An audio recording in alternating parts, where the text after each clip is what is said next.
일타 강사가 쪽집게처럼 집어드리는 우리 정치판의 흐름. 일타 박성민 정치 컨설턴트 박성민 대표 어서 오십시오. 네, 안녕하세요. 정신 없으시죠 요즘? 그래도 뭐 봄이에요. 오며 가며 여의도에서 산수유도 뭐 산수유 벌써 폈어요? 그럼요. 산수유 많이 폈더라고요. 여의도에 산수유 많이 폈고. 제가 정신이었군요. 저는 못 봤네요. 아직. 어느새 이제 그 봄이 오는 소리가 들리고 있습니다. 아, 그렇습니다. 근데 앞에 그 후보자들 이제 토론을 막 우리가 시작을 했는데 다들 목 상태가 안 좋으세요. 뭐 정신없이 뛰고 있는 선수들. 자, D-28일입니다. 우선 박성민 대표 눈에 비친 전체 판세 한번 읽어보죠. 한 달 앞두고 있는데 네. 다시 조금 이제 그 팽팽한 상황으로 좀 돌아간 것 같아요. 그래서 확실히 4년 전하고 좀 다른 것 같고요. 4년 전에는 무슨 영남을 먼저 보면 그때도 제가 그 여론조사를 그 대규모 샘플로 K 방송에서 이렇게 정기적으로 방송하는 게 있어서 제가 좀 봤는데 KBS에서 예, 지금도 KBS가 3,000 샘플 정도를 합니다. 일주일에 한 번씩 하는 거고 네.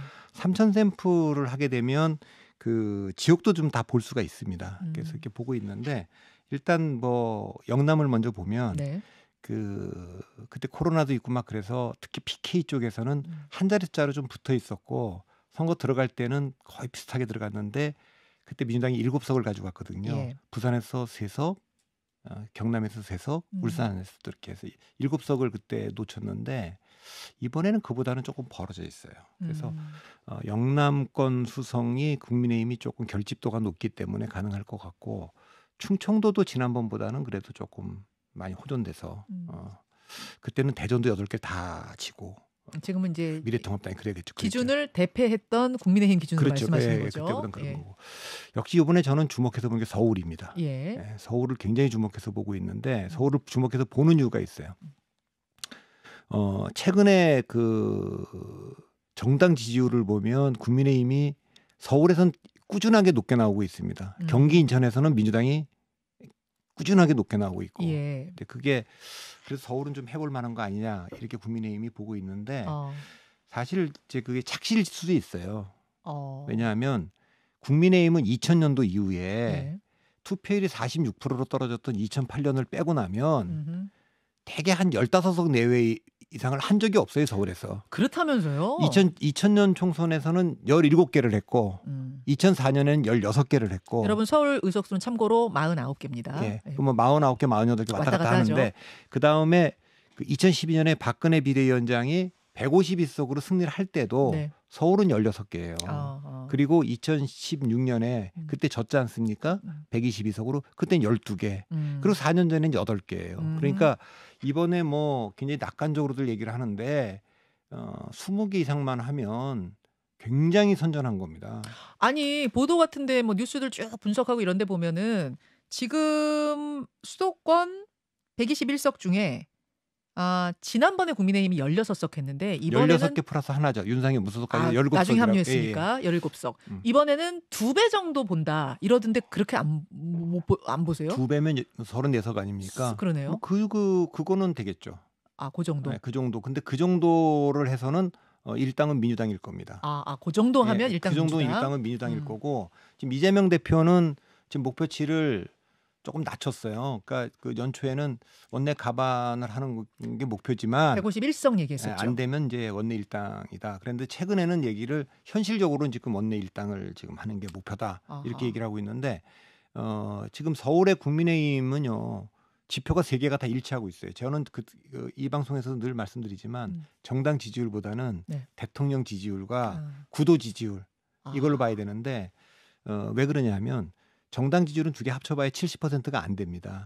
그러면 지금 정당은 민주당 지지한다고는 얘기하지 않지만 빠져있는 부동층이 들어왔을 때 대통령에 대한 부정평가가 높고 그다음에 정권 견제를 해서 야당 찍겠다는 여론이 높기 때문에 그 흐름을 무시할 수 없어서 실제로 후보를 집어넣고 조사를 하면 그 정당 지지율보다는 좀 다른 결과가 나오는 경우가 많이 있습니다. 그래서 국민의힘을 이걸 경계를 해야 되는데 일단 제가 보는 서울 지표는 3가지 지표가 다 일치하고 있어요. 수렴하고 있어요. 정당 지지율 30% 후반대, 어떤 조사는 뭐 40% 초반까지 나오는 게 있어요. 그다음에 대통령 지지율 긍정평가, 그다음에 정권 지원을 해서 여당 찍겠다가 거의 다 수렴하고 있습니다. 그 뜻은 뭐냐면 이미 결집을 다 하고 있다는 뜻이에요. 아, 국민의힘 지지층은. 예, 그런데 이제 반면에 이제 민주당 지지층들은 네. 정당 지지율 쪽에서는 많이 빠져 있지만 여전히 대통령에 대한 부정 평가가 높고 그다음에 뭐 정권 견제를 해야겠다 이런 여론이 높기 때문에 서울 승부가 원내 일당을 결정하는 굉장히 그 중요한 승부처고 한 번도 투표율이 굉장히 떨어질 때 예. 그때만 이제 민주당이 대패를 했기 때문에 예. 지켜보는 중입니다. 결국은 서울에서 어디가 몇 석 하느냐 요거에 따라 원내 일당이 결정될 왜냐하면 것이다. 4년 전하고 비교했을 때 젊은 사람들이 경기도로 많이 이사를 나갔고 네. 서울은 상대적으로 조금씩 고령화가 되고 있고 그래서 서울의 그 지형 자체가 국민의힘이 조금씩 호전되고 있는 건 사실입니다. 근데 그 결과가 이제 이번 선거에 나타날 텐데 투표율이 높은 상황에서도 기록 20석을 넘어설 수 있는지 한번 보려고 합니다. 지금 이제 민주당에서는 공천 파동, 뭐 공천 잡음 있는 동안 우리 지지율이 쭉 빠졌다가 이제 바닥치고 올라갈 일만 남았다 이렇게 보고 있는 것 같고요. 국민의힘에서는 지금 사실은 쭉 올라갔는데 여기서 더 올라가야 될 텐데 떨어지면 어떡하나 좀 우려하고 있고 이런 것 같은데 그 흐름도 맞습니까? 예, 그 흐름도 맞죠. 일단 그 처음에 한동훈 위원장이 왔을 때 기대가 좀 있었어요. 예. 그래서 강서구청장 대표하고 나서 그때 윤석열 대통령에 대한 심판론이 굉장히 강할 때였는데 한동훈 위원장이 들어와서 윤한 갈등도 조금 연출하고 이렇게 해갖고 한동훈 위원장 쪽으로 좀 무게중심이 이동하는가 보다. 그리고 초기에 그 공천 과정에서는 민주당이 시끄럽게 시작했는데 국민의힘이 평가가 좋았어요. 예. 이건 일반 국민들한테 물어보면 여전히 그냥 그 국민의힘 공천이 좀 더 잘 됐다 이렇게 얘기를 하는데 그건 아마 큰 잡음 없이 조용하게 진행됐다 이런 뜻일 겁니다. 의미겠죠. 반면에 이제 민주당은 좀 비주류를 많이 쳐냈으니까 예. 거기에 대한 부정적 평가가 많았어요. 예. 그런데 놀랍게도 계속 시간이 흐르면 뒤로 가면 갈수록 한동훈 위원장의 힘이 좀 딸리는 것 같은 느낌이 들어요. 공천을 해놓은 걸 보면 대부분 다 친윤은 다 살아남았고 그러니까 장제원 의원만 불출마했는데 좀 불쌍하게 됐다. 그리고 뭐 지역구 옮긴 하태경 의원 억울하고 그러니까 연판장 돌린 분들도 거의 다 살아남았고 네, 마지막에는 한동훈 위원장 물러나라는 기사를 링크한 이용 의원도 받았고 어제 경선 승리했죠. 예, 사실상 그거는 이창근이라고 하는 당협위원장을 하나 물로 밀어내면서 손쉽게 이길 수 있도록 배려를 해줬지 않습니까? 그래서 아니 이거 뭐 처음에도 제가 이 방송에서 그랬어요. 뭐 김태호, 서병수, 조혜진 딴 지역으로 옮길 때 이거 다 비운들만 가냐? 네, 그 얘기하셨죠. 그 김기현 대표한테도 좀 북극 가는 게 어떻게 했냐는데 거절했지 않습니까? 네, 네. 그러니까 결국은 이 공천에서도 윤석열 대통령 색깔이 진하게 배어 있는 한동훈 위원장이 이걸 좀 바꿔보려고 했는데 못 바꿨고 그와 동시에 비대위도 조용해졌어요. 처음에는 뭐 김경률 비대위원 뭐 그 민심을 반영한 얘기들도 좀 하더니 그 뒤에 무슨 일이 있었는지 모르겠는데 아무 일도 없습니다 지금. 그리고 비대위가 너무 조용하고 한동훈 위원장도 약간 좀 그 친윤을 경제하는데 이 당의 색깔을 그래서 정권 심판론이 좀 다시 작동하는 그런 와중에 이제 조국혁신당이 생기니까 조국하면 윤석열하고 이렇게 딱 그 매치가 되니까 소환되면서 정권 심판론이라고 하는 게 잠재해 있었는데 이것을 한동훈 위원장이 완전히 불식시키는데 좀 실패했다. 그래서 지금 다시 이제 한 달 정도 조금 못 남았는데 원점으로 돌아갔습니다. 그러면은 조국 혁신당이 등장하면서 한동훈 바람을 좀 잠재웠다 이렇게 보시는 거예요? 그렇죠. 그래서 조국 혁신당에서는 어제 한동훈 특검법 발의하겠다 이 얘기를 전략적으로 낸 거라고 보시는 거예요? 그러니까 두 가지를 한 거 아닙니까? 한동훈 특검법 그 딸 문제, 그다음에 윤석열 대통령에 대해서 가장 강경하게 발언한 분이 이제 조국 전 장관이에요. 탄핵을 하자. 3년 길다. 이런 얘기를 했는데 그것 때문에 적어도 이제 그 조국 혁신당이 초기 바람을 불러일으키는 거는 더불어민주당 지지층들 중에서 아니 그 비례연합정당을 보니까 뭐 진보당이라든가 뭐 새진보연합이라든가 또 시민사회라든가 쭉 포진돼 있는데 우리가 도대체 왜 이 사람들 국회의원을 만들어줄 테냐. 어떤 분은 비례대표도 연속으로 하려 그런다는데 이제 그런 분들이 일단 그 가 있는 게 있고 그다음에 이재명 대표가 또 만났어요. 조국 장관을. 그리고 추미애 장관도 공천을 했고 그 얘기는 윤석열 대통령을 만든 데 책임 있는 사람들은 좀 스스로 거취를 결정해달라라는 게 이 당내 분위기에 있었는데 중도층에서는 조국 전 장관과 추미애 전 장관이 그래도 1, 2등 공신 아니냐 이런 세간의 평가가 있었는데 예. 이재명 대표나 지금 그 주류 측은 그거 아니다. 그러니까 강성 지지층에서는 아니다. 강성 지지층이 아니어도 네. 오히려 그 윤 대통령은 검찰총장 임명한 문재인 대통령과 그 임명받은 검찰총장이 조국 장관에 대해서 압수수색할 때 이 상태로 조국 장관 임명하면 안 된다고 만류했던 임종석 실장 같은 분들 그때 실장은 아니었습니다만 그런 분들이 책임자다. 그게 이번 공천 과정에서 아주 진하게 그 배워 나왔어요. 그쵸, 그런 상태에서 조국 장관이 당을 만들고 나오니까 이게 이제 그 시즌 1으로 돌아간 거죠. 예, 검찰 시즌 개혁. 그래서 그 문제가 있는데 제가 보기에는 여기가 민주당 강성 지지층만 가 있는 게 아니고 중도층들도 제법 가 있어요. 혁신당에. 예, 그러니까 조국 혁신당. 예, 국민의힘이 경계될 건 뭐냐면 그래 이재명 대표가 재판도 받고 이거 사법 리스크 있는 거 우리가 다 안다. 네. 그러니까 조국 장관도 2년형을 2심까지 받았고 본인 스스로가 자기가 정치를 하려고 해도 국회의원돼도 얼마 못 가고 그만두게 될 거다라는 거 다 안다. 국민들도 다 아는데 국민들의 질문은 이거죠. 그럼 윤석열 대통령과 한동훈 위원장의 공정이란 건 도대체 뭐냐? 그걸 묻고 있는 겁니다. 그게 이번에 그 최상병 사건 관련된 이정도 장관의 출국과도 연동되어 있고, 뭐 김건희 여사 문제도 연동되어 있고, 똑같은 잣대로 이걸 하고 있느냐? 이걸 불식 못 시키면 저는 뭐 국민의힘이 검찰 그 독재 프레임에 말려 들어갈 수도 있다 이렇게 보죠. 네. 조국의 강 이야기할 때도 역시 공정의 문제였잖아요. 입시 공정. 그래서 지금 뭐 여론조사 해보면 20대에서는 조국 혁신당 지지율이 다른 세대에 비해 월등히 낮게 나온다 이야기가 나오는데 공정 대 공정 그럼 뭐 이런 것에서 옛날에 좀 지나간 일보다 지금 대통령의 것을 더 중요하게 여긴다 뭐 이렇게 해석하면 되나요? 그렇죠. 그러니까 조국 장관에게 물었던 공정이 절대적 공정에 대한 질문이었다면 지금 윤석열 대통령과 한동훈 위원장한테 묻는 거는 상대적 공정인 거죠.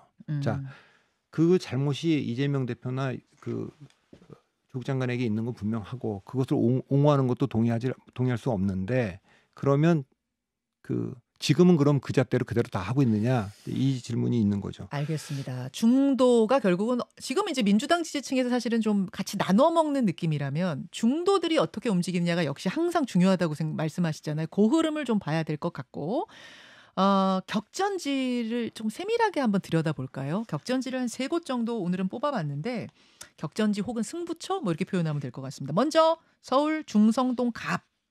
한강벨트 중에서도 이게 핵심 승부처로 꼽힙니다. 민주당에는 전현희 후보, 국민의힘에서는 윤희숙 후보, 두 예비 후보가 뽑힌 곳.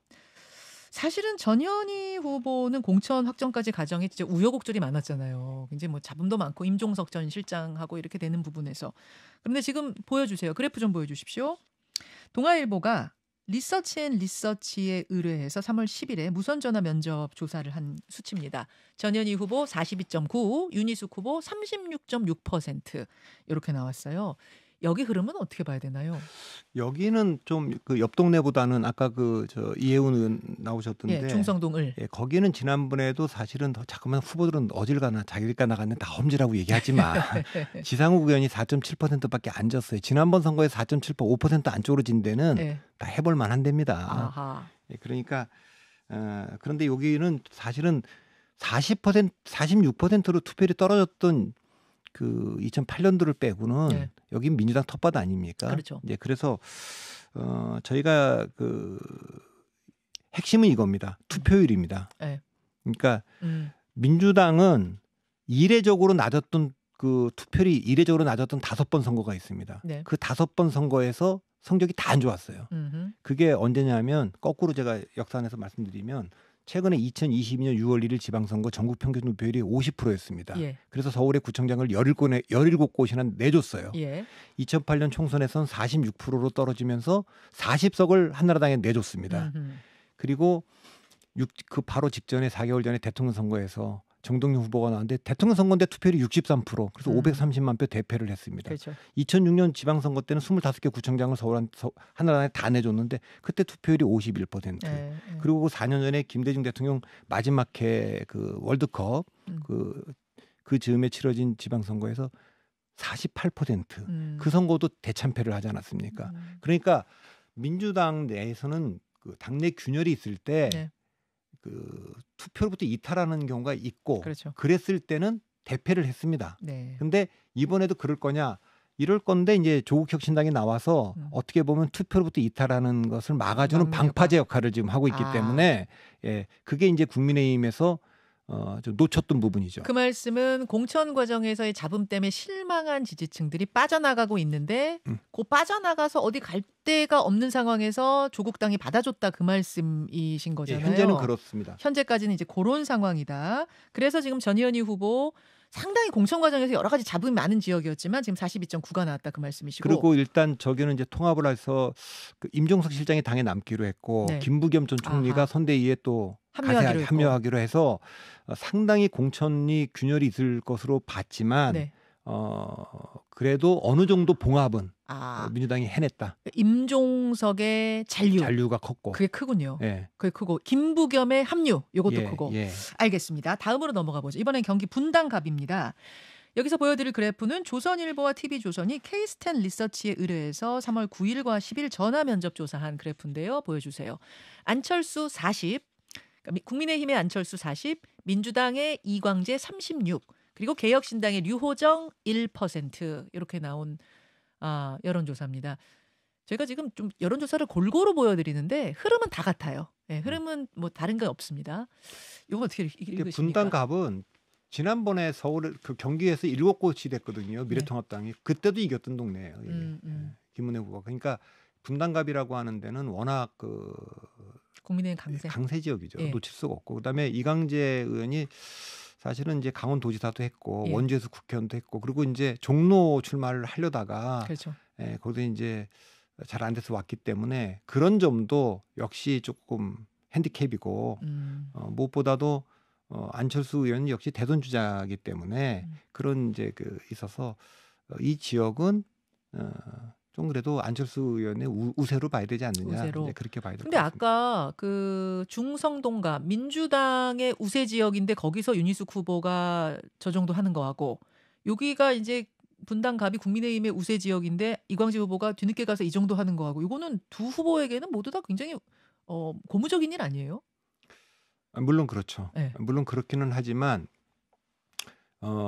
전현희 의원은 어쨌든 그 거기 본인이 그 강남을에서 국회의원 했던 분이고 거기가 지역구가 아니잖아요.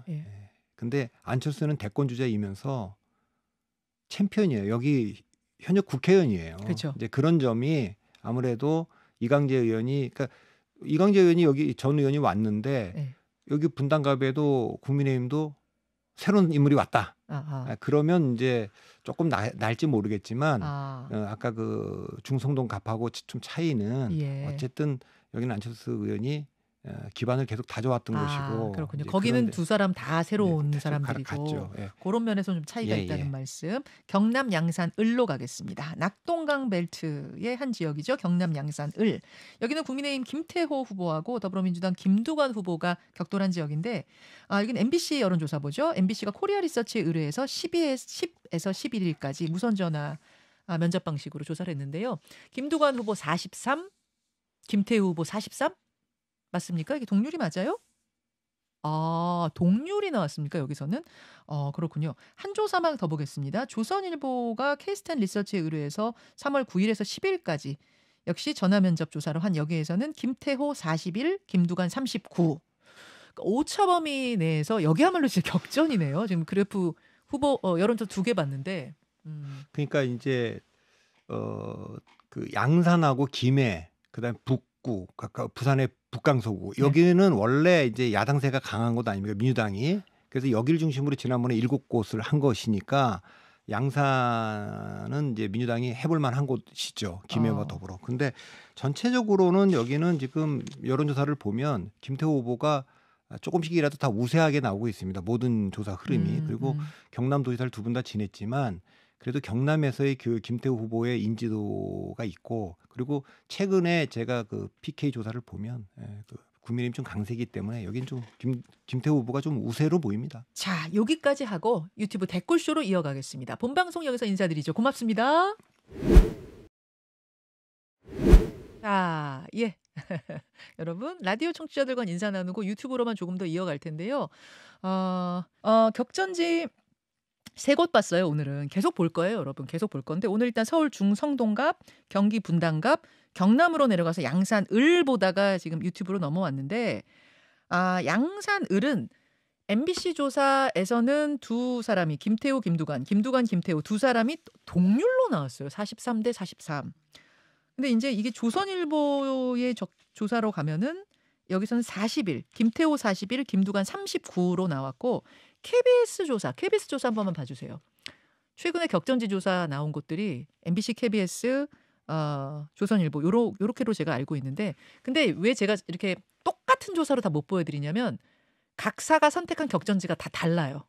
다 달라서 이 격전지를 한 조사에 다 담을 수가 없더라고요. 그래서 조금 저희가 요렇게 저렇게 골라봤는데요. 그런데 수치는 달라도 흐름은 다 똑같습니다. 흐름은. 자, KBS 것도 한번 찾아주세요. 여기 양산을. 예. 그러니까 양산을 예. 4년 전에 김두관 후보가 가서 이겼지 않습니까? 예. 이길 때도 그때 미래통합당의 나동현 후보한테 1%도 못 이겼어요. 박빙이었죠. 그 박빙이었기 때문에 그 양산이라는 데는 김해보다는 네. 그래도 국민의힘이 조금 더 강세입니다. 김해는 뭐 지금 김종우, 민홍철 두 의원이 전부 다 그 민주당 아닙니까? 그렇죠. 그러니까 그보다는 좀 그런데 지금 요 정도 나오는 차이는 전부 다 오차범위 안에 있기 때문에 누가 앞선다 뒤선다 이렇게 얘기할 수는 없어요. 그 접전이다 이렇게는 얘기할 수 있지만. 오케이. KBS 거 찾았습니다. KBS 조사에서는 김두관 37, 국민의힘 김태호 40. 여기도 박빙이네. 이 흐름은 다 똑같다니까요, 여러분.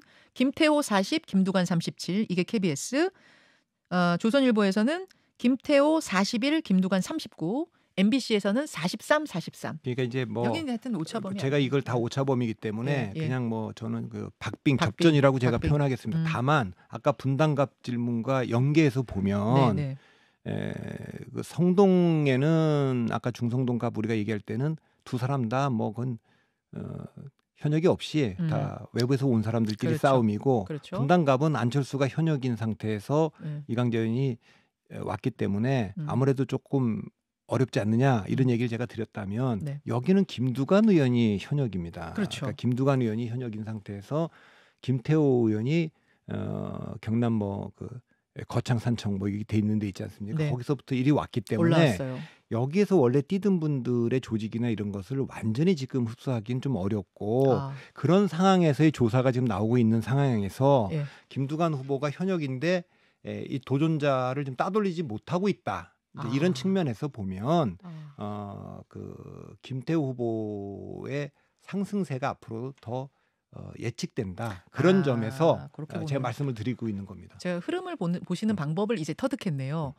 그러니까 안철수 대 이광재 40대 30 여기도 박빙이죠. 안철수 40, 이광재 36이면 박빙이죠. 다만 안철수가 현역이라는 점에서는 같은 박빙도 같은 박빙이 아니다. 그 말씀이신 거고 지금 여기 김두관 현역, 김태호 외부에서 온 사람. 요것도 역시 현역한테 훨씬 우세한 강점이 있다는 측면에서 볼 때 그럼에도 불구하고 김태호 후보가 박빙 혹은 조금 우세한 게 나온다는 거는 앞으로 더 가능성이 있다. 이렇게 볼 수밖에 없다는 말씀. 다만 전현희 대 윤희숙 이 두 분은 조건이 똑같기 때문에 외부에서 온 원외 인사. 그렇기 때문에 어느 정도 지금 42.9 전현희, 윤희숙 36.6이 이것도 오차범위 아니긴 하지만 요거는 뭐 요 상태에서 전현희 후보가 좀 앞선 것이다. 이렇게 볼 수 있다는 말씀. 알겠습니다. 자, 일단 격전지 오늘은 이렇게 좀 3개 보고 변수 한번 볼게요. D-28 변수. 지금의 이 각 당 지지율은 어떻게 변할 것이냐. 무엇 때문에 변할 것이냐. 어떻게 보세요?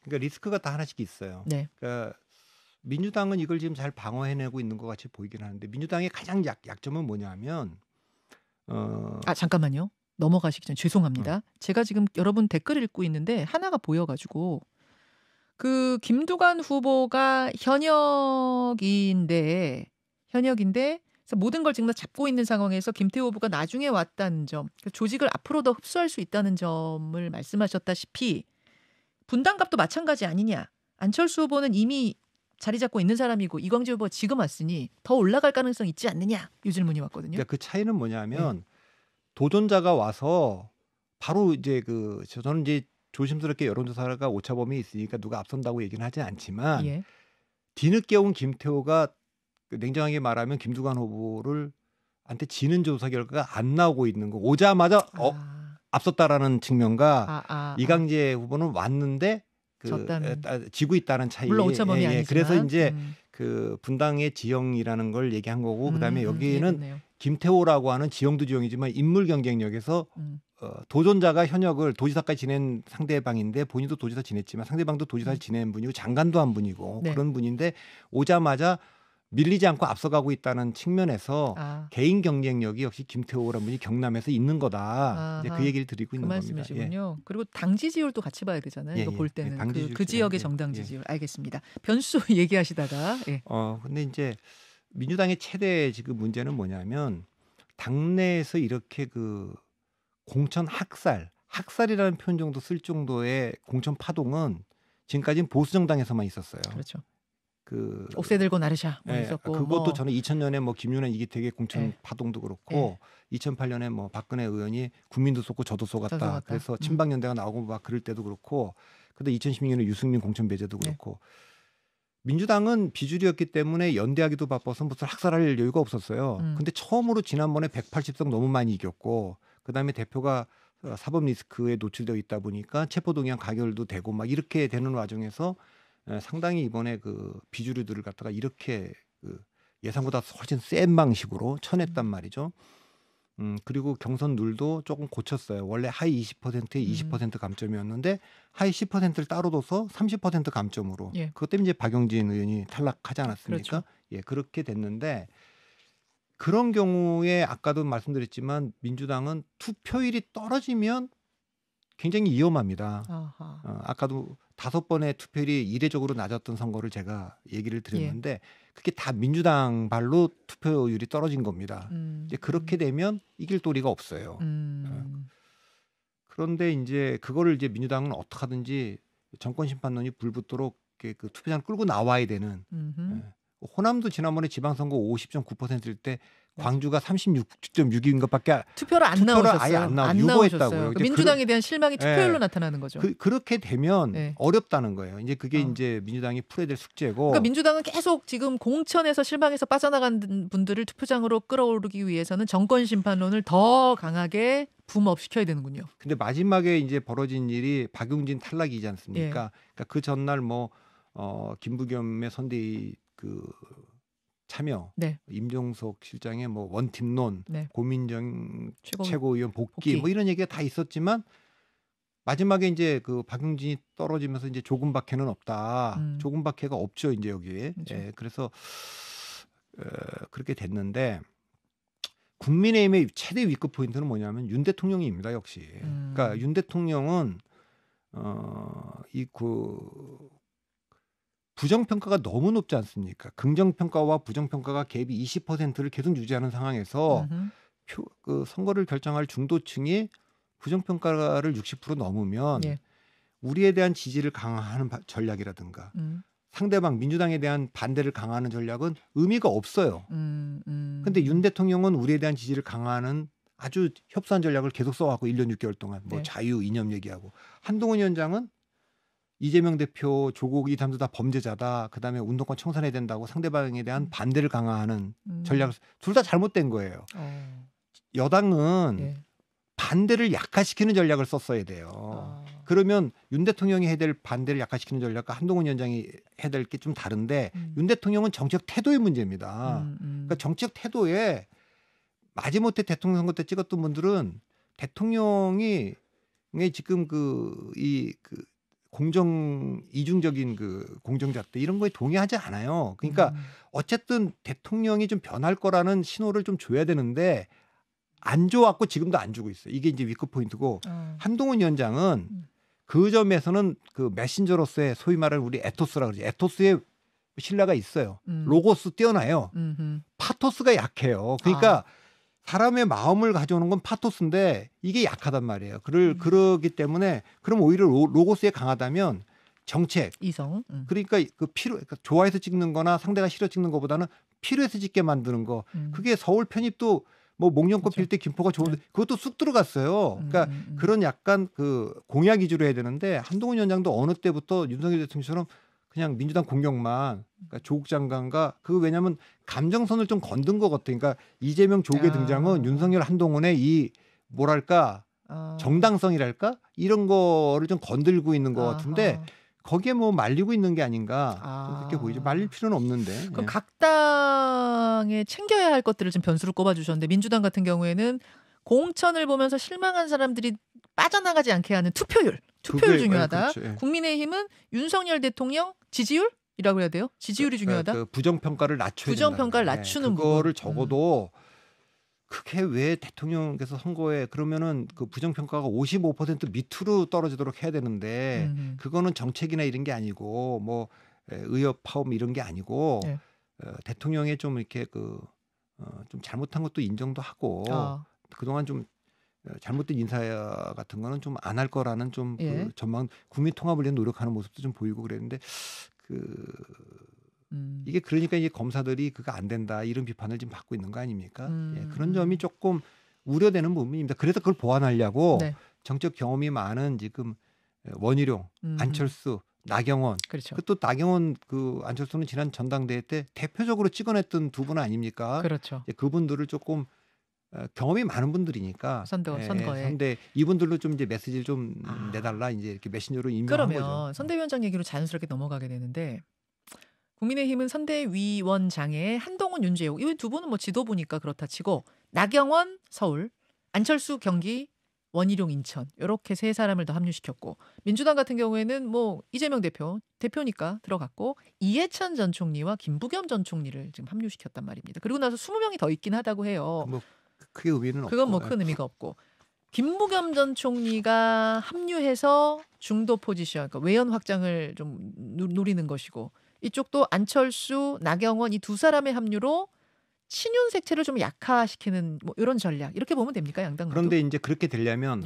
한동훈 위원장이 이제 정치 경험이 없지 않습니까? 그러니까 가는 곳마다 아이돌 스타 같은 인기를 누리면 이제 이게 판단이 흐려지는데 김영삼 대통령 때는 뭐 옛날에 100만 명씩 놓고 유세도 하지 않았습니까? 그렇죠. 이해창 때도 대단했고, 그럼요. 그다음 이명박, 박근혜 다 대단했습니다. 그러니까 사실 새가 많이 쫄아들었는데 처음 나오는 분들은 지금 엄청나게 느껴질 겁니다. 적어도 정당 지지율이 뭐 한 40% 되는 정당의 대표가 가는 곳은 그 정도 나오지 않겠습니까? 그렇기 때문에 저는 약간 중도 확장성이 있는 안철수나 원희룡 이런 분들이 적극적으로 정책 메시지를 내주고 역할을 할 거냐, 그 공간을 줄 거냐, 이거 당신은 인천만 하쇼, 당신은 경기도 좀 하고, 당신은 서울 이렇게가 아니라 한동훈 위원장이 선대위 할 때 이분들의 메시지가 줄어 나갈 수 있도록 자기가 대통령과의 관계 때문에 못했던 말을 가감없이 좀 해달라. 쓴소리 할 수 있도록. 지금 비대위를 딱 보니까 뭐 김경일 의원이 조금 얘기하다가 지금 입을 다물고 아무 얘기도 못 하고 있고, 그러니까 선대위에서 이분들도 왔는데.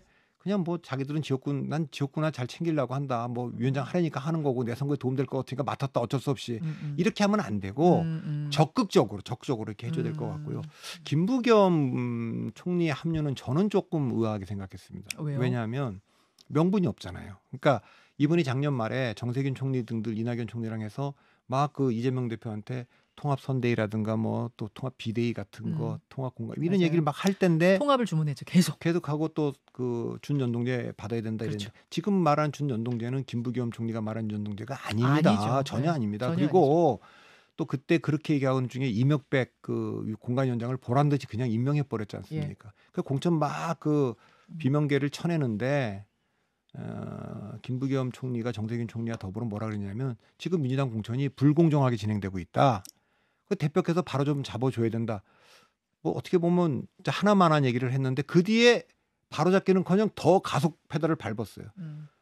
그 상태가 됐는데 거기다 이제 뭐 임종석 또 더군다나 마지막에 이제 박용진 의원마저 탈락을 했어요. 이낙연 대표가 탈당하기 전에 탈당하고 했는지 탈당하기 전에 했던 말이 있습니다. 이런 전후의 시체에서 뭐 싸울 수 없다. 응원가를 부를 수 없다 응원가 그랬던가 뭐 그랬다 그랬나? 그 김부겸 대표 총리가 봤을 때 이 당에 그래도 중도고 쓴소리하는 사람들이 조금밖에부터 다 아웃되고 그다음에 뭐 좀 그래도 개혁적인 목소리 있는 사람 다 아웃됐는데 여기 선대위원장 나서 또 무슨 말을 할지가 저는. 그럼 왜 김부겸 전 총리는 그 제안을 수락했을까? 말씀하신 대로 명분은 없어요. 본인이 하라고 했던 걸 다 안 했거든요, 당이. 그런데도 이 손을 잡은 이유는 뭐라고 보세요? 저는 그게 이제 임종석 실장이 탈당하지 않은 이유와 개를 같이 한다고 보는데 전 두 가지일 거라고 봅니다. 첫째, 우리가 탈당을 하거나 예. 여기 합류하지 않으면 예. 패배의 책임을 덮어 씌울 거다. 빌미를 제공할 거다. 선거 결과가 안 좋을 저 사람들이 나갔기 때문에 임종석이 나갔으니까 그때 아니면 뭐 돕지도 않고 다 뒷짐지고 있는데 어떻게 이기냐. 다 정권 심판을 해 원팀이 돼. 그러니까 그렇기 때문에 다 뭐 최고위원회 복귀도 하고 탈당도 안 하고 선대위원장도 맡고 이렇게 됐다고. 이게 첫 번째 이유 같고요. 두 번째는 이 선거 결과가 안 좋으면 결국 이재명 대표가 버틸 수 있겠냐. 그러면 그래도 당을 위해서 우리가 헌신했는데 우리에게도 당권이든 대권 기회가 올 거다. 근데 우리가 다른 선택을 하면 기회가 안 와. 그 권리당원들이 봤을 때 그 기회를 주겠냐. 전 두 가지 이유라고 보는데 후자의 경우는 뭐 첫 번째는 이해가 가요. 그 뭐 탈당을 하거나 사보타지하는 것이 네. 빌미를 제공할 가능성은 있다고 보지만 뒷부분은 좀 저는 동의하기가 어려운 게 선거를 이렇게 해갖고 결과가 좋았다. 네. 적어도 이제 원내 일당을 했다. 네. 민주당이. 그러면 그건 이재명 대표의 승부수가 통한 거죠. 뭐 지난번에 180석 했는데 이번에 뭐 150석도 안 됐다. 이렇게 얘기할 수는 없어요. 이기고 나면 김부겸 전 총리의 공은 뭐 그렇게 크게 부각되지 않을 공천을 거다. 그렇게 주도하고 다 이게 물갈이한 그 이재명 대표의 전략적 승리 이렇게 정책 승리 이렇게 되고. 근데 크게 이겼을 게 승리했을 경우에 김부겸 전 총리가 아무것도 안 도와줬으면 자리는 또 더 줄어들잖아요. 그러니까 이제 이러지도 못하고 저러지도 못하고 일단은 합류를 하는 것이 김부겸 전 총리로서는 최선의 선택이었을 수 있겠네요. 저는 그렇게 보지 않습니다만. 그러니까 그래도 두 번째 만일에 이 결과 선거가 안 좋아서 졌어요. 네. 진 결과가 만일에 국민의힘에게 가반을 안겨주는 패배야. 그래서 이재명 대표가 누가 봐도 정책으로 패배한 거예요. 그 패배의 책임은 이제 이 사람들에게 다른 분들에게 그 빌미를 뭐 그 화살을 돌리기도 어려운 상태에서 본인 책임론이 비등할 때 저는 그렇게 어려워지면 더 결집할 거라고 봅니다.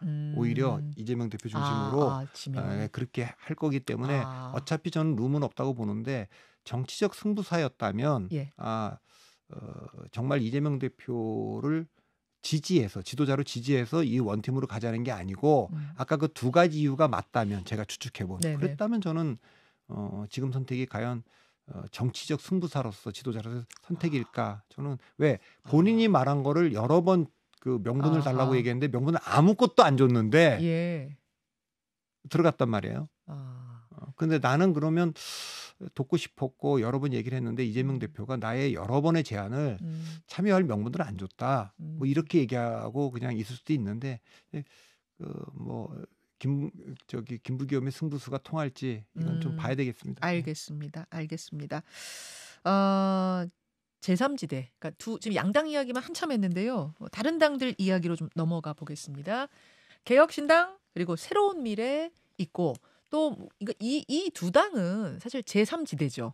양당에 대한 비토를 바탕으로 한 제3지대가 맞는데 조국혁신당은 약간 색깔이 다르잖아요. 민주당보다 더 강한 민주당, 더 매운 민주당을 표방하면서 나왔기 때문에 개혁신당, 새로운 미래와는 좀 결이 다른 게 맞죠. 그럼요. 그렇죠. 그렇게 봤을 때 개혁신당과 새로운 미래의 흐름은 지금 어떻게 보고 계십니까? 그건 어려워졌죠. 그러니까 이 국면이라는 게 제3당이 성공하려면 그 2016년처럼 양당에 실망한 그 유권자가 많고 그래서 제3당을 지지할 여유가 있을 때 가능한 거지. 지금은 유권자들이 제일 앞에서 싸우고 있잖아요. 그렇죠. 그러면 제3당에게 그 눈길 줄 수 있는 여유가 없어요. 그래서 저는 뭐 이준석 대표 얘기가 나올 때도 탈당하지 않는 게 좋겠다. 그런 얘기가 있어. 원칙과 상식은 탈당을 안 할 도리가 없을 거다. 왜? 그 일관되게 이제 그 비주류를 경선이라는 틀 안에서 정리하려고 하는 거기 때문에 출마해 보려면 탈당할 수밖에 없다. 이렇게 본 거고 나왔던 그 개혁신당이 각각 뭐 비례정당으로 지금 조국정당처럼 그렇게 가는 거는 한번 해볼 만한 시도였다고 저는 봅니다. 그건 뭐 홍준표 시장도 그렇게 얘기했고 저도 그렇게 얘기를 했고 근데 그게 아니라 지역구를 나가겠다고들 예, 하는 마당이면 저는 빅텐트 외에는 방법이 없다고 본 거예요. 아, 지역구를 나가려고 하면은 빅텐트고 지역구. 왜냐면 아니면 조국혁신당처럼 비례로 갔어야 그렇죠. 된다. 예, 그건 왜 왜 그러냐면 기본적으로는 빅텐트가 돼야 정당 지지율이 기본 늘 성공의 출발점이 한 8%가 나오거든요. 그래야지 후보들도 들어오고 언론에 관심도 나오는데 그래서 처음에 뭐 개혁신당과 새로운미래가 합친다 할 때도 제가 보기엔 너무 빨리 합치는 거, 성급하게 합치는 것 같고 또 결별도 또 너무 성급하게 했어요. 그 결별한 순간부터 힘이 쭉 빠졌고 그렇죠. 그래서 실제로 어려워졌고요. 새로운미래는 현실적으로 보면 호남 같은데 네. 호남에서는 그럴 거예요. 야, 이거 이재명 대표도 영남 분이고 조국 대표도 영남 분인데 이거 보니까 뭐 다 호남의 맹주들을 지금 다 쳐내고 있다. 다 아웃됐잖아요. 홍영표도 호남이 키워낸 인물, 뭐 송영길, 뭐 임종석 다 그렇게 돼서 그것에 대해서 호남 민심이 어떻게 반응할까? 친명에 의해서 그런 것이 호남 일부에서는 이게 우리를 완전히 민주당 내에서 입지를 쳐내려고 하는구나 이렇게 할지 모르기 때문에 호남에서는 경우에 따라서 뭐 조금 해볼지 모르겠지만 그게 관전 포인트군요. 수도권은 안 된다고 보고 개혁신당은 이미 뭐 지지율이 뭐 지금 3% 이렇게 떨어졌기 때문에 현실적으로 지금 뭐 비례대표도 몇 석이 될지 모르고 지역구도 좀 어려운데 반등할 수 있으려면 두 가지입니다. 지금 당 대표 이준석 대표가 출마했고 조홍천, 이현욱, 뭐 금태섭, 양양자, 허나 이렇게 출마한 지역에 여론조사가 아직은 안 나오고 있는데 이번 주에 나오지 않겠습니까? 나오겠죠, 이제. 당장 동탄 하성을부터 나오고 그러겠죠. 그렇게 나올 때 그래도 3파전 형식의 모양이라도 갖추면 그리고 그러면 그래도 좀 관심 가는데 이렇게 좀 볼 수 있는 여지가 좀 있고 그게 뭐 말도 안 되게 3등으로 그냥 쫙 힘 한 번 못 쓰고 밀려 있는 조사가 나오면 힘이 또 더 빠질 겁니다. 그러면 여기에 관전 포인트는 말하자면 이준석 대표가 지금 뛰고 있는 거기죠, 화성을 거기에서 뭐 1등까지는 아니더라도 3파전이 재밌게 돌아가네. 요 정도 느낌을 가져주느냐 못 가져주느냐. 두 가지 중에 하나죠. 그러니까 거기는 이제 대구 같은 데를 출마했으면 그냥 무난하게 2등 했을 표는 제일 많이 얻었을지 모르지만 2등 했을 거고 수도권 서울에 들어갔으면 양쪽이 40대 40으로 팽팽한 지역 갔으면 무난히 3등 했을 것 같고 근데 여기는 지금 압도적으로 민주당세가 강한 젊은 동네거든요. 평균 연령이 34세라고 하고 그래서 국민의힘이 그렇게 후보가 한정민이라는 후보를 냈지만 강세를 보이기는 어렵고 그다음에 민주당도 거기 이제 아까 새로운 인물 공용훈이라고 하는 현대차 출신을 내보냈기 때문에 인지도 면에서는 이제 이준석 대표가 있으니까 적어도 3등이어도 2, 3등이 차이 나지 않는 그 정도로 이거는 2, 3등 2등 다툼은 좀 해볼 만하다. 그렇게 되는 정도가 나오면 희망의 불씨를 살린다. 뭐 그리고 이제 그 상태에서 비례대표 공천을 이번 주에 할 텐데 적어도 모든 정당의 1, 2번은 보게 될 거예요. 그 상징하는 거니까. 그럼요. 그 1, 2번이 이제 2016년에 국민의당은 신용현, 오세정으로 과학기술자를 갖다 놨지 않습니까? 이제 그런 식으로 누가 봐도 1, 2번은 개혁신당이 괜찮다. 이런 정도를 해야만 될 거라고 좀 봅니다. 조국혁신당은 좀 다르죠. 조국혁신당은 지금은 우리가 왜 민주당 사람들이 진보당이나 새진보연합이나 시민사회 이분들을 10명이나 국회의원 만들어줘야 되지? 우리 표로. 스스로는 한석도 안 될 분들인데 그거에 대한 회의가 있으니까 지금 조국혁신당을 응원하는 게 있고 이름에도 조국이라는 이름을 허용을 했지 않습니까? 그러니까 그거 컨벤션 효과도 있는데 저는 이제 여기도 두 가지라고 봅니다. 명단이 발표됐을 때 진짜 이게 조국 장관만이 아니라 이 사람들 진짜 이거 다 실형받고 이제 그런 분들이 이런 사람들로 진짜 간단 말이야? 이런 거에 대한 평가가 있을 것 같고 두 번째는 역시 이재명 대표가 당 밖에다가 원심력이 작동하는 경쟁 정당을 두려고 할까? 그러니까 4년 전에도 사실은 열린민주당이 처음에 그 기세를 올리다가 마지막에 가서 딱 선을 걷잖아요. 그렇죠. 그러면서 쭉 가라앉았는데 처음에 얼마까지는 넘어 12도 굉장히 넘게 그렇죠. 두 자리 숫자 마지막에 최종 뚜껑 열어보니까 5가 남았고 그래서 3석밖에 안 됐지 않습니까? 그러니까 그렇게까지 될지는 모르겠지만 그래도 이재명 대표 입장에서는 당내의 비주류도 상당히 지금 쳐낸 입장인데 당 밖에 원심력이 작동할 수 있는 당을 두는 것을 과연 원할까? 그런 생각은 좀 있죠. 그 말씀은 좀 길게 지금 보고 얘기하시는 건데 그렇죠. 정치 여정을 지금은 느슨한 연대 악수를 하는 상황이지만 미래가 대권 바라보고 또 그 이후까지 바라봤을 때는 미래 경쟁자가 될 수 있는 구도다. 그 진영 내에서 그렇죠. 그런 말씀. 그럼 어디까지 허용할 것인가 이 부분에 대한 고민이 있겠군요. 본인이 이제 조국 그 대표도 만난 마당에 뭐 어떻게 할지는 모르겠지만 그런 역할을 뭐 김부겸 선대위원장이 맡을 수도 있겠죠. 이제 그런 생각을 좀 할 수 있고 역할 분담을 좀 아마 하지 않을까 그런 생각을 합니다.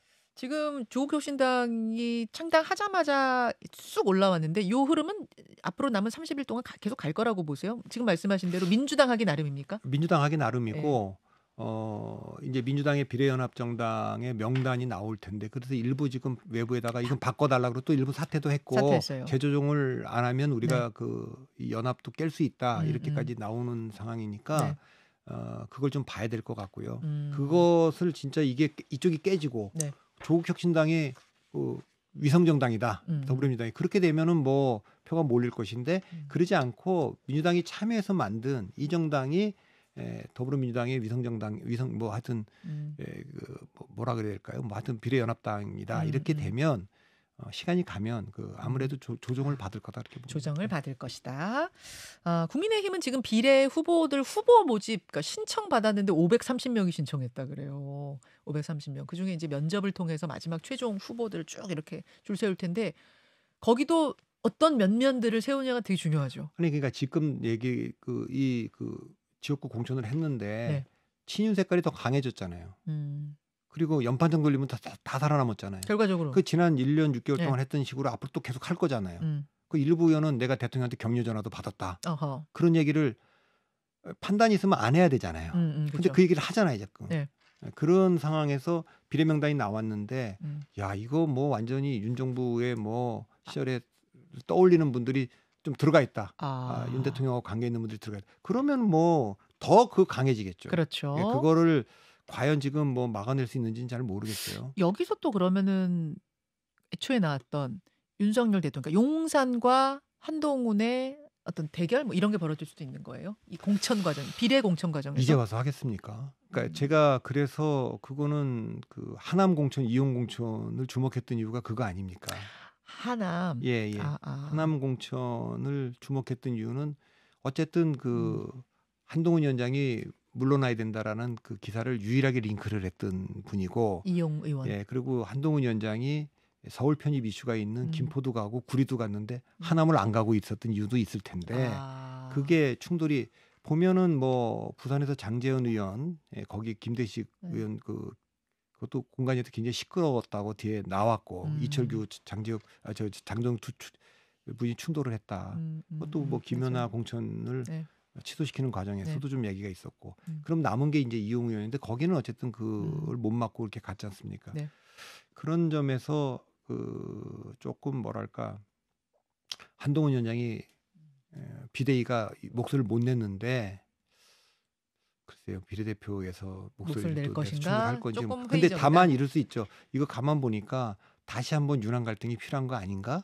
이 생각을 총선 전략으로 이렇게 생각하면 의도적으로 연출할 수는 이제 그땐 제가 분명히 약속대로는 아니라고 얘기했지만 이번에는 약속대로도 해야 할 판이다. 지금 돌아가는 위해서, 판이 분위기 전환을 위해서는 그런 말씀이세요. 잠깐 하나만 어제 하태경 의원 요거는 선거 전문가 입장에서 어떻게 보시는가 궁금해요. 그러니까 그래프 한 번만 다시 보여주세요. 어제 결과가 나오고 나서 결선 투표 이해운 대 하태경, 하태경 대 이해운. 전날까지도 다들 하태경 의원이 이거는 이기는 게 거의 확실하다. 왜냐하면 1차 투표 결과를 보면 그렇다 이렇게 얘기했거든요. 1차 투표 결과가 어땠냐면 하태경, 이해운, 이해운, 이영이 46.01 대 29.71 대 25.9를 받았어요. 근데 여기서 이영 전 장관이 이제 물러나고 떨어지고 하태경 대 이해운으로 붙었는데 불과 이틀밖에 차이가 안 나요. 이틀 후에 돌린 거예요. 그다음에 일반 국민 투표가 80%. 그러니까 하태경 의원이 이거 뭐 어떻게 해도 이해운 의원이 나를 이기긴 어렵다. 이렇게 보고 있었고 다들 전문가들도 비슷한 얘기를 했는데 막상 뚜껑을 열어보니까 이해운 의원의 승리.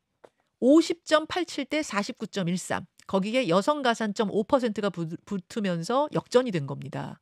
이 하태경 의원은 이거는 산술적으로 이렇게 확률적으로 이렇게 나올 수가 없다 하면서 문제 제기. 로 데이터, 그러니까 원 데이터 다시 보자 한 거거든요. 이거 어떻게 보세요? 근데 뭐 제가 뭐 수학자가 아니기 때문에 확률적으로 통계적으로 이렇게 불가능한지는 제가 판단을 못 하겠고 예. 일단 이해운 의원이 이렇게 승리한 적이 2016년도에도 있었어요. 그래요? 그 박근혜 대통령이 적극적으로 미는 조윤선 후보를 서초갑 경선에서 꺾었어요. 그때도 이 차이보다 뭐 더 나지 않았을 거예요. 더 치열했던 경우. 그러니까 왜냐하면 뭔가 그 미디어라든가 네. 그 권력이 다 미는 조윤선인데 예. 그때 뭐 어떻게 핍박받는 이해운의 싸움인데 물론 이해운 의원은 거기서 전에 국회의원도 했지만 네. 그 싸움을 치열하게 해서 이긴 적이 있고 이번도 그렇게 됐는데 모르겠습니다. 근데 좀 제가 이해가 안 가는 건 이제 하태경 의원이 올라왔을 때 네. 본인도 또 종로 출마 선언을 한번 한 적이 있지 않습니까? 그랬다 이리 오는 게 저는 이렇게 종로를 간다 그랬다가 그 옆에 지금 윤희숙 의원 간 지역에 거기 가려고 그랬다가 옆으로 지금 온 거거든요. 그것도 아마 당에서는 아까 이해운 의원도 모 인사가 여길 가라 그랬다는데 하태경 의원도 그냥 갔겠습니까? 뭐 얘기는 좀 듣고 갔을 텐데 그게 아마 공천 싸움.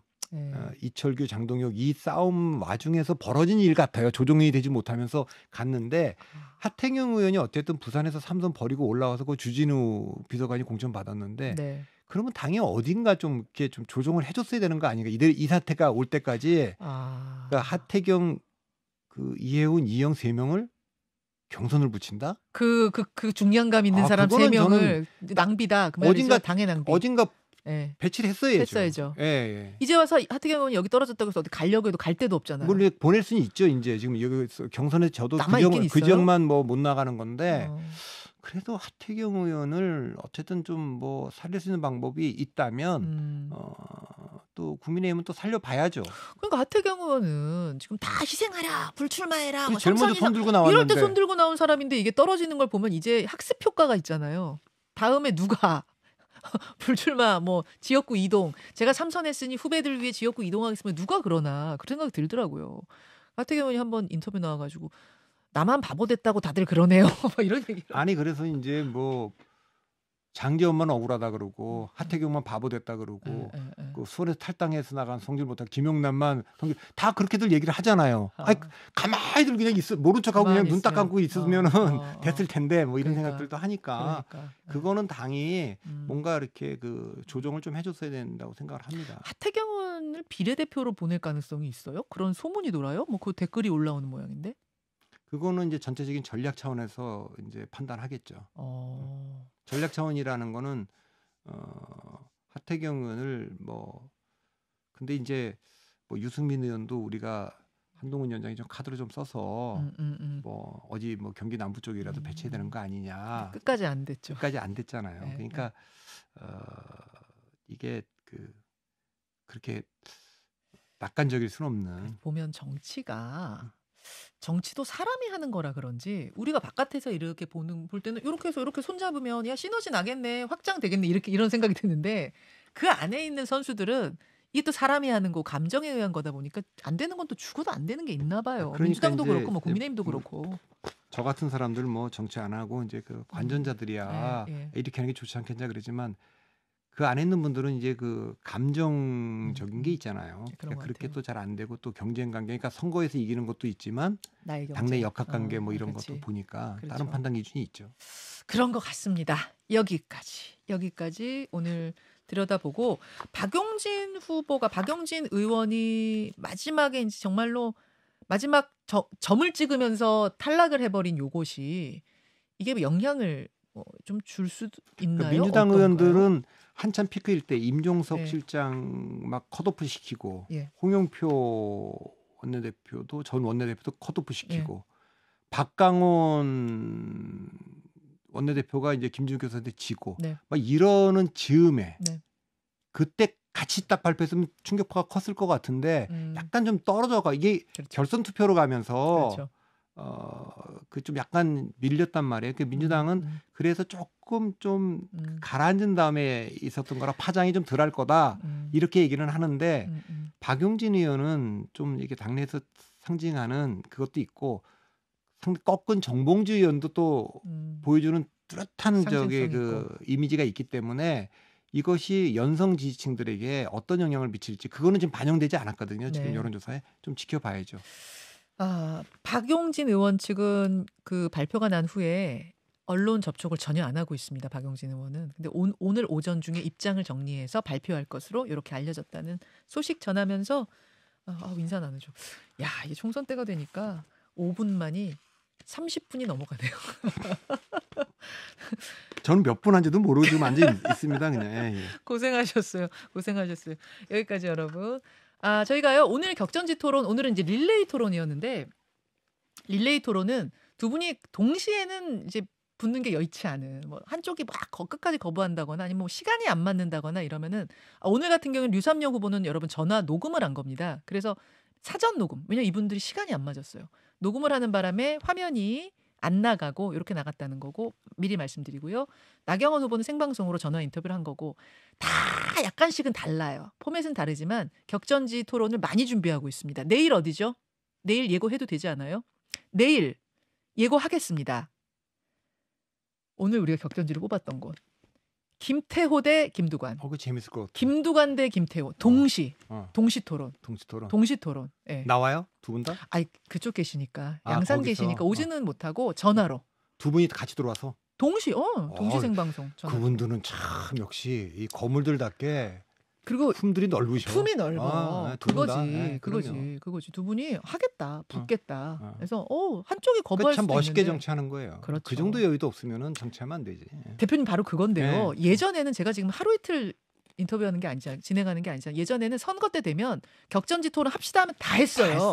하는 것이 국민을 위한, 유권자들을 위해서 하는 것이 의무라고 생각했거든요. 근데 이제는 후보들이 이런 데가 너무 많아. 그러니까 저도 요즘 뭐 시대 적응이 잘 안 되고 뭐 거의 듣보잡 취급을 받지만 제가 이제 정치를 오래 봤잖아요. 예. 그 옛날 정치인들은 그러니까 요즘 정치를 보는 분들은 이게 이제 뉴노멀이니까 다 이렇게들 진영 싸움. 옛날엔 다 그렇게 했어요. 다 그렇게 했고 그때는 정치인들이 뭐 이런 얘기하면 그렇지만 그래도 하여튼 뭐 좀 하여튼 정치인 같았어요. 그럼 아니 유권자들한테 보여드려야 될 거 아닙니까? 그러면 방송에서 불러서 박성민, 김현정 토론하십시오 하면 감사합니다 하고 나와서 해야 되는데 나는 뭐 좀 앞서가니까 안 하고, 나는 뭐가 어때서 안 하고, 이런 분들이 너무 많아서 여러분 이런 환경 속, 이런 분위기 속에서 저희 뉴스쇼 토론에 응해 나오시는 분들은 괜찮은 정치인이다. 이런 말씀 드리면서 또 홍보도 해드려야지. 그래서 내일 뵙겠습니다. 시간이 언제 이렇게 됐네요. 박 대표님 고생하셨어요. 화면 보면서 같이 우리 2분할로 해주세요. 2분할로 저도 같이 인사하겠습니다. 진짜 어려운 시간이 왔다. 예쁘게 손 흔들어 주세요. 고맙습니다. 고맙습니다. 봄이 이게 봄꽃이 있으니까 너무 좋다. 예쁘죠? 네, 봄꽃.